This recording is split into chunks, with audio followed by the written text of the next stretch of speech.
बिस्मिल्लाहिर्रहमानिर्रहीम। हक़ महर के मतलब गुफ्तगू जारी थी। आयतुल सिस्तानी मिनहाज सालिहीन की तीसरी जल्द मसला नंबर 302 में लिखते हैं कि तमाम के तमाम महर की मुद्दत न रखना भी जायज़ है और मुद्दत रखना भी जायज़ है कि मैं इतने अरसे बाद या इतने महीने बाद दूँगा या इतने साल बाद दूँगा। हाँ, ये भी दुरुस्त है कि बाज़ महर फ़ौरी बना दिया जाए और बाज़ महर की अदायगी में मुद्दत रख दी जाए। मिसाल के तौर पर 5 लाख रुपए है महर, 2 लाख रुपए अब देता हूँ, बाकी 3 लाख मसलन 5 साल बाद दूंगा। ये भी दुरुस्त और जायज़ है। अब मुद्दत के हवाले से ज़रूरी है कि मुअय्यन किया जाए, अगरचे मुअय्यन करना दकीक तरीन ना भी हो तो भी काफ़ी है। अब ऐसा ज़रूरी नहीं है कि फ़लाँ साल, फ़लाँ महीने, फ़लाँ दिन और फ़लाँ टाइम पर इतने बजे दूंगा, ये ज़रूरी नहीं है। बस ये कहकर मुअय्यन कर दे कि फ़लाँ महीने या फ़लाँ साल दूंगा, ये काफ़ी है। लेकिन अगर मुद्दत बिल्कुल भी मुअय्यन नहीं है कि किसी टाइम भी, किसी वक्त, किसी ज़माने में दे दूंगा, इजमाली तौर पर भी मुअय्यन नहीं किया, गोया कि ये मुकम्मल तौर पर मुबहम है, तो इस सूरत में अक़्द सही होगा और महर भी सही होगा कि जो महर रखा गया है। लेकिन उसका ये बात करना कि महर कभी दे दूंगा तो ये लग़्व हो जाएगा, तो फिर इस सूरत में महर हाली रहेगा, यानी फ़ौरन दे महर, न के बाद में।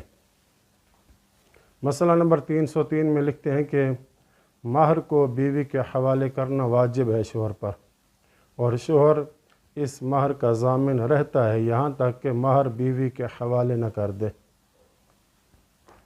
बस अगर माल बीवी को सुपुर्द करने से पहले तल्फ़ हो जाए, अगरचे शोहर ने कोताही न की हो, तो अगर महर मिसली था तो मिसली देगा, और अगर महर कीमी था तो कीमी देगा।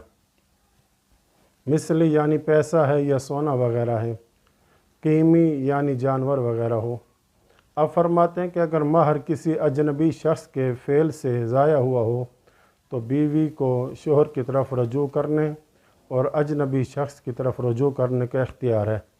अगरचे उसने शोहर की तरफ रजू ही किया हो तो तब भी शोहर को अजनबी शख्स की तरफ रजू करने का इख्तियार है।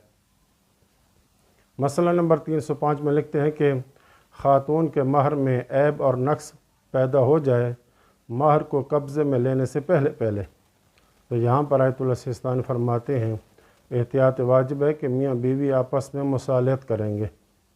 मसला नंबर 306 में लिखते हैं कि अगर महर हाली है, यानी ऐसा महर कि जिसमें मुद्दत वग़ैरह नहीं है, फ़ौरन अदायगी वाला है, तो बस यहाँ औरत को शरई तौर पर इख्तियार होता है कि ख़ुद को मर्द की कुदरत में देने के हवाले से इनकार कर सकती है, यानी जिमा न करने दे तो ये इनकार उस वक्त कर सकती है कि महर के कब्ज़ करने से पहले, यानी कहती है कि पहले तुम मुझे महर दोगे तो फिर मैं ख़ुद को तुम्हारे हवाले करूँगी, चाहे उसका शोहर महर देने की कुदरत रखता हो या ना रखता हो।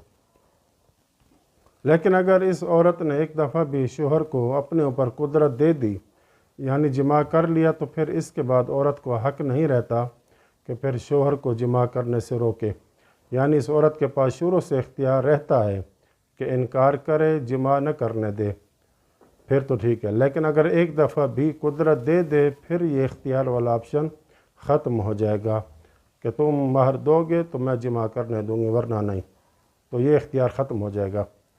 तो बाद में जब शोहर बुलाएगा तो ये इनकार नहीं कर सकती है, अगर करेगी तो गुनहगार होगी। वसल्लल्लाहु अला मुहम्मद व अहले बैतिही।